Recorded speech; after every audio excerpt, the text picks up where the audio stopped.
In the world of werewolves, our 18th birthday marks the dawn of our first shift.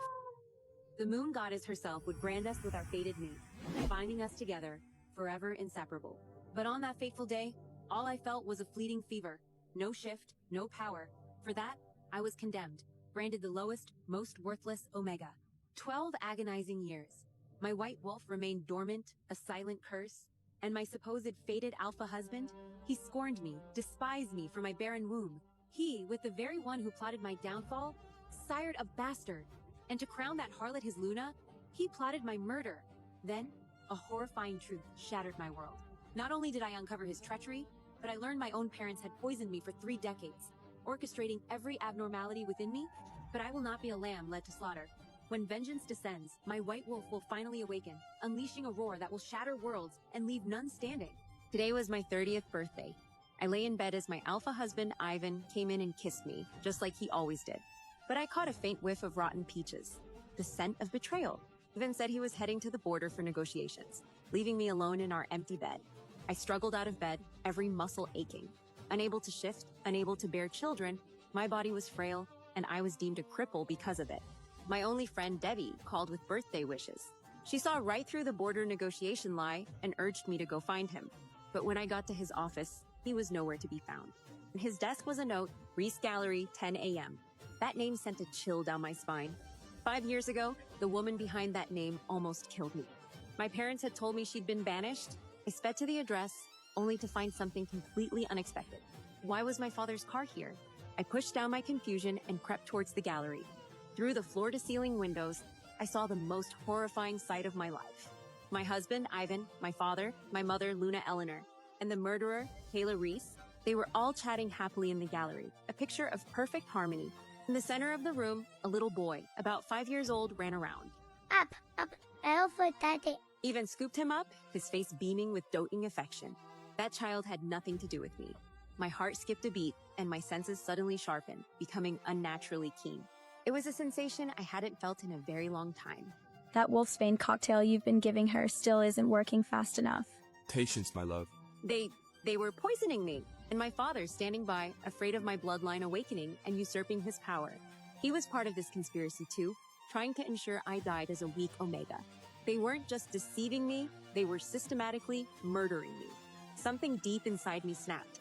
I rushed home, slipped back into bed, and resumed my role as the sickly wife. Ivan opened the door, saw me feigning sleep, and then turned to the bathroom. My eyes snapped open. With the shower running in the bathroom, I slipped into his study, searching for any evidence I could find. His financial records, the shipping manifest, for the wolfsbane poison, and a DNA test report. I saved every piece of incriminating evidence I found. Just as I pulled out the U-disc, the water stopped running. I dove back into bed, pretending to be the sleeping wife once more. Once his snores filled the room, I gathered my courage and reached for his phone. I forwarded his vulgar chat messages with Kayla to my email. With all of it done, a daring plan had already begun to form in my mind. Tomorrow is pack assembly day. The entire Silver Moon pack would be present. It was the perfect stage. I opened my eyes, and the world had never looked so clear. A grand performance was about to begin. The next morning, I told Ivan I was heading to the spa. In reality, I drove straight to the warehouse district. Debbie met me at the back entrance of the Reese Gallery. She handed me a maintenance worker's uniform and a can of industrial grease to mask my scent. With Debbie's help, I disguised myself as a cleaner and slipped into Kayla's office. The room's decor felt eerily familiar. Many of the pieces were from my parents' collection. They had stripped me of my inheritance, all to furnish my husband's mistress's lair. I attached a miniature bug beneath the desk.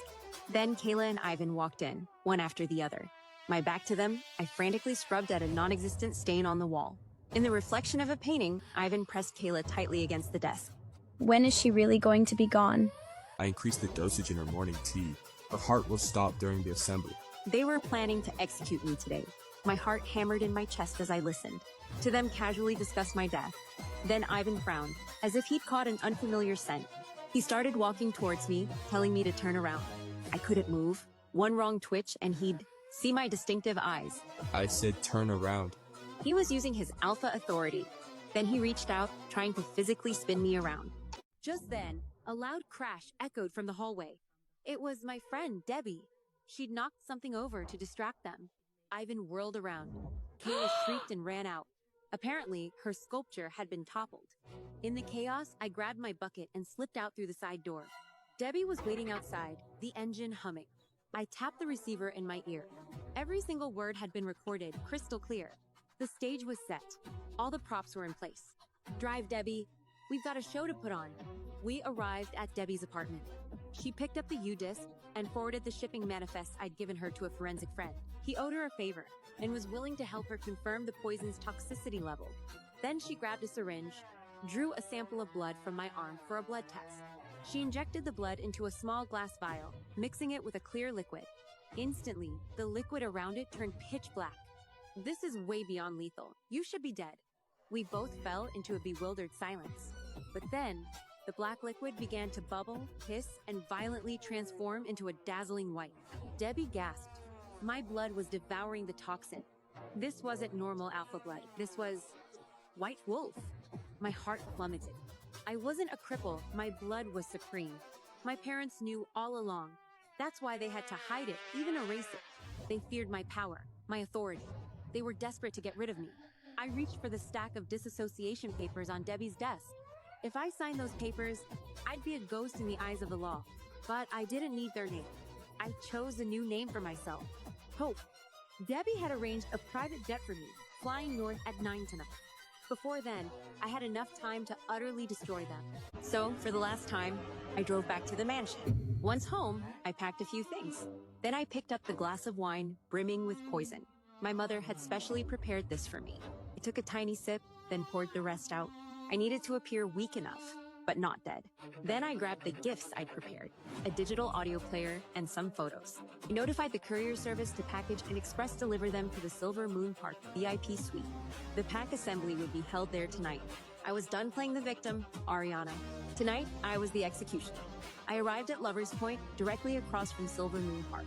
It offered a perfect vantage point overlooking the entire park. Debbie was already in the park's server room, awaiting my command. Through my binoculars, I watched every move inside the VIP suite.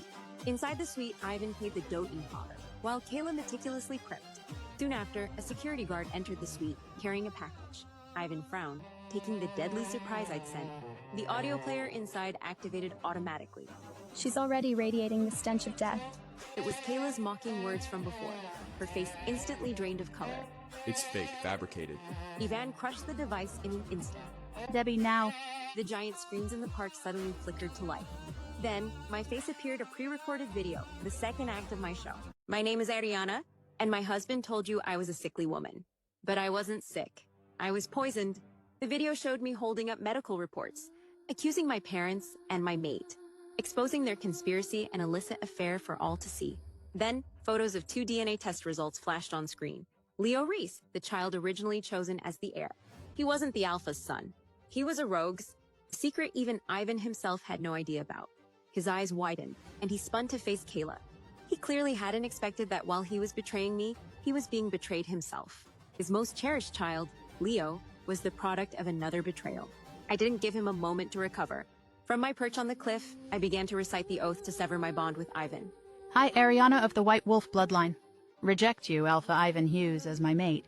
Pain. But with the pain came a liberating relief. I didn't need a mirror to know my eyes were glowing. Below in the park, a ripple of unrest spread through the pack. But none of it concerned me anymore. Deep within me, the white wolf threw back its head and howled. The moment my words reached him, Ivan seemed overwhelmed with sorrow, his expression filled with deep pain. He lowered to his knees, holding his chest tightly as if weighed down by great regret. The marks on both our necks, our special bond, flickered and faded away completely at the same time. The woman he'd chosen over me, Kayla, couldn't bring him any comfort at all now. When she tried to approach him, he stepped back and turned away from her firmly. Just then, Debbie walked into the suite. Her courage was beyond anything I'd imagined. Few spoke to an alpha with such calm confidence. Sit down, Alpha. She presented a stack of papers, clear proof of their secret scheme, along with the papers that would end our relationship forever. Ivan tried to intimidate her, but Debbie just met his glare with a cool, steady smile. She wasn't afraid to stand by me, not one bit. Just as I wasn't afraid to face the truth about my family's secrets. I survived, but the old me, she was gone. Ivan's choices had taken her. Debbie turned and walked out, and many of the pack guests followed, leaving Ivan by himself. quiet comments grew louder, and the pack began to question his leadership. Ivan's position as alpha was weakening, his influence fading.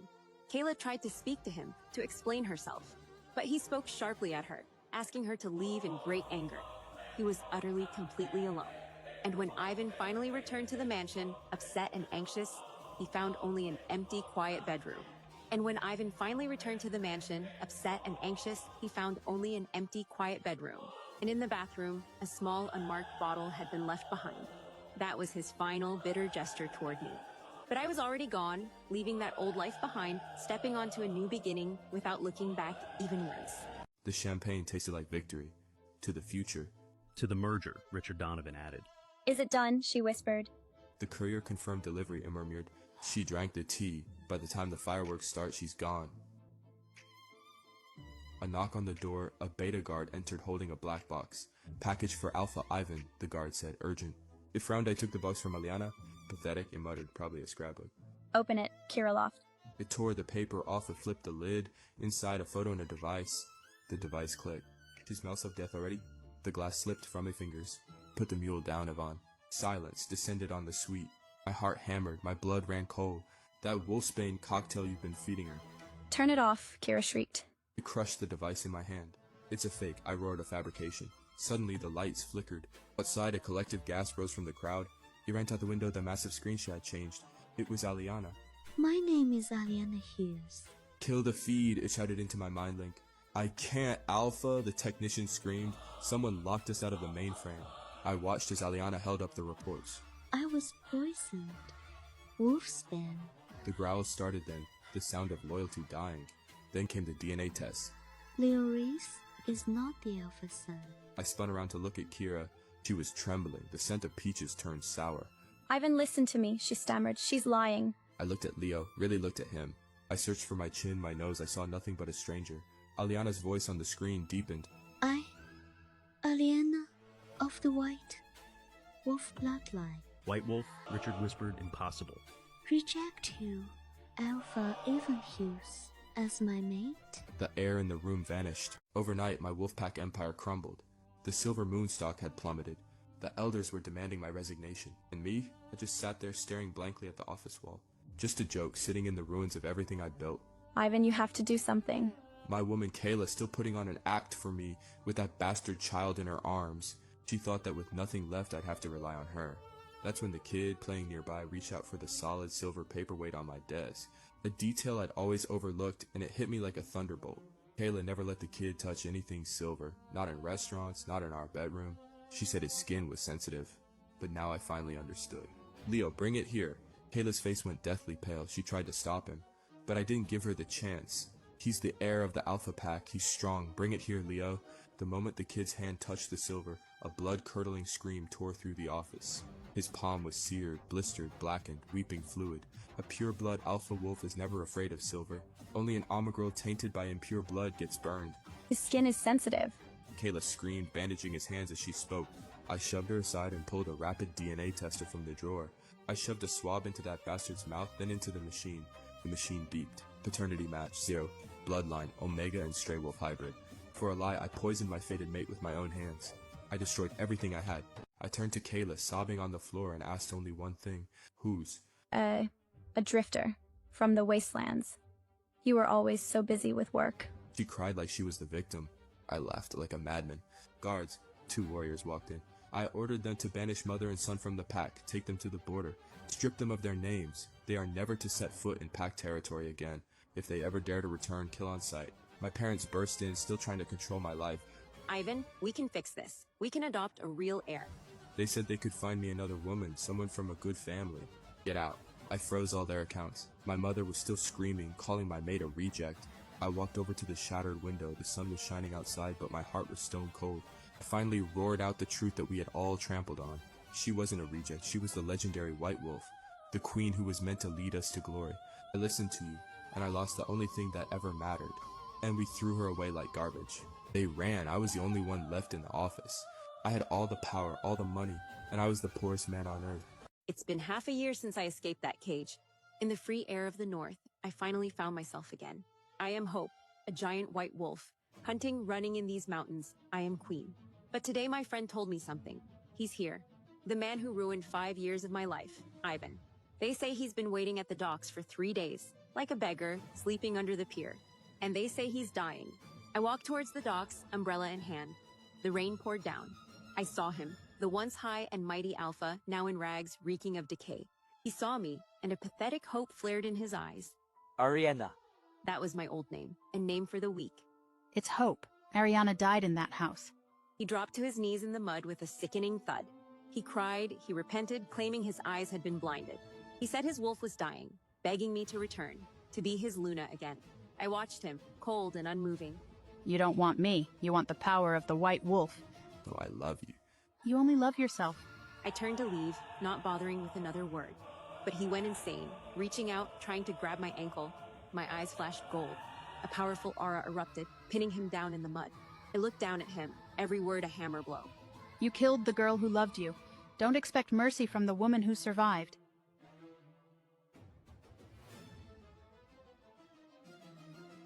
The rain fell softly, shrouding everything in a gentle mist. Ivan, my former partner, stood quietly on the ground, his posture low and subdued. Please stand up. I once cared for him deeply, but he chose to turn against me, trying to take what was mine.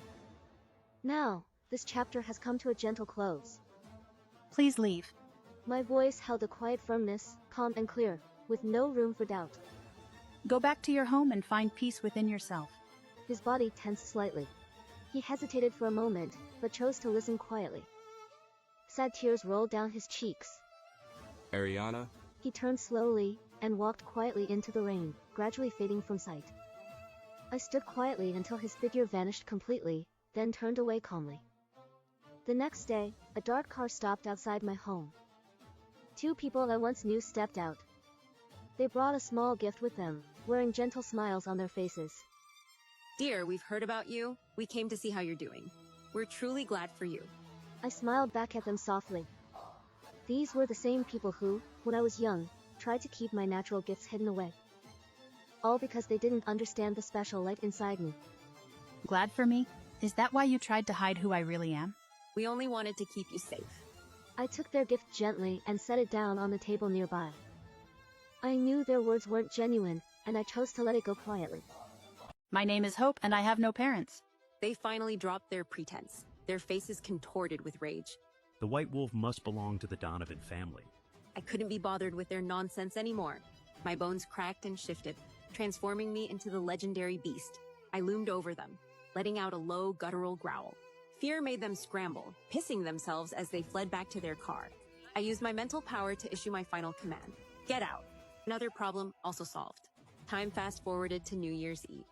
I stood on the balcony, watching the fireworks explode across the sky. Suddenly, a faint snap of branches echoed from the woods below. That scent, dark chocolate and smoky firewood. A massive black wolf emerged from the trees. He had a fierce, jagged scar over his left eye. He simply sat quietly in the snow, gazing up at me. The white wolf inside me wasn't restless. Instead, she let out a contented purr. This wasn't fate's forced bond. This was a choice from the heart. Second chance. I leaped, flipping gracefully off the balcony. The moment my paws touched the ground, I shifted into my white wolf form.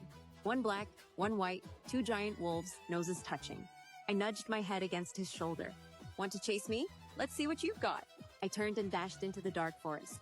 He immediately followed, running right beside me. The past was dead. I was finally free.